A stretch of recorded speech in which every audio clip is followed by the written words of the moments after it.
اس حوالے سے ہمارا سوال ہے کہ طلاق دینے کا صحیح طریقہ کیا ہے اور اس کی وضاحت فرمائیں۔ الحمدللہ، اللہ کا شکر ہے کہ ہم لوگ اتباع کتاب و سنت کا دعویٰ کر رہے ہیں اور کوششیں کرتے ہیں کہ ہماری ہر چیز، ہمارا ہر معاملہ کتاب و سنت سے حل ہو۔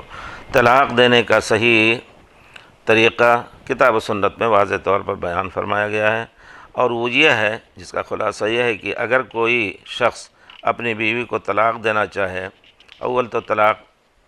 کوشش کر کے اگر اختلاف ہو جائے میاں بیوی میں تو فبعثوا حکم من اہلہ و حکم من اہلہا، لوگوں کو چاہیے کہ آپس میں ان دونوں میں صلح کرا دیں۔ اگر صلح کی کوئی بات نہ بن پائی یا کوئی راستہ نہ نکلا تو پھر شوہر اگر چاہے تو عورت کو طلاق دے، تو طلاق کس حالت میں دے؟ وہ عورت کی پاکی کی مدت میں طلاق دے، یعنی عورت حیض میں نہ ہو اور وہ پاک ہو گئی ہو اور اس پاکی میں عورت سے ہم بستری نہ کیا ہو،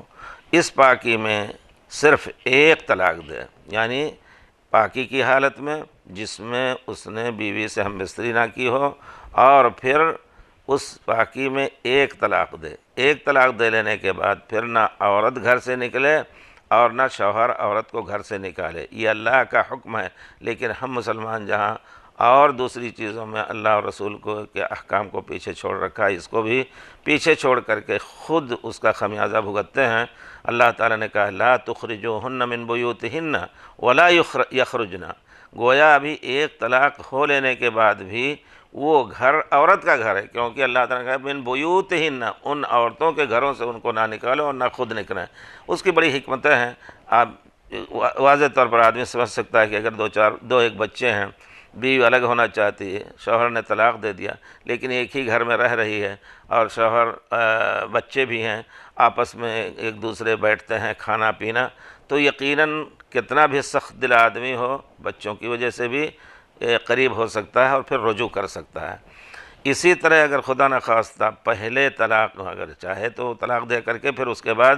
گھر میں رہے گی، وہ رجوع کر سکتا ہے۔ رجوع کا طریقہ یہ ہے کہ جس طرح طلاق دیا اسی طرح کہہ دے کہ میں رجوع کرتا ہوں، اور پھر ہم بستری وغیرہ کر لے، یا صرف ہم بستری کر کے نیت یہ کرے کہ میں رجوع کر رہا ہوں، تو رجوع صحیح ثابت ہے۔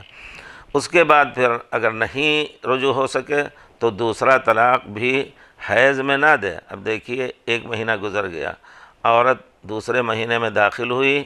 اس میں بھی گھر ہی میں رہے گی، حیض کی حالت میں اس کو طلاق نہیں دینا ہے، 6-7 دن جو ہوتے ہیں، پھر پاکی کی حالت میں جس میں انہوں نے رجوع نہ کیا ہو اس حالت میں طلاق دیں گے۔ طلاق دے لینے کے بعد پھر بھی وہ عورت دوسرے طلاق کے بعد بھی شوہر کے گھر سے نہ نکلے اور نہ شوہر اس کو نکالے۔ اگر نکل رہی ہے گنہگار، نکال رہا ہے تو شوہر گنہگار ہوگا۔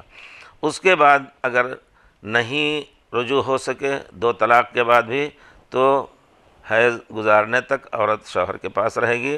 اور پھر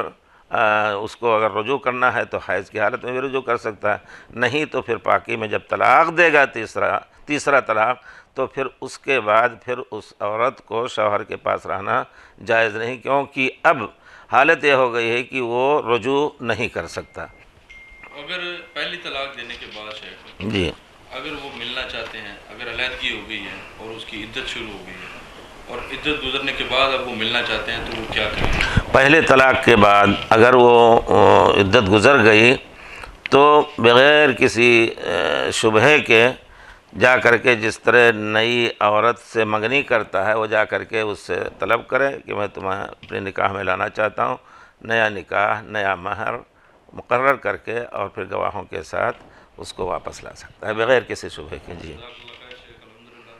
طلاق کے حوالے سے بڑی وضاحت سے شیخ نے بات کی، اللہ جزائے خیر دے، بارک اللہ فیہ، السلام علیکم ورحمۃ اللہ وبرکاتہ۔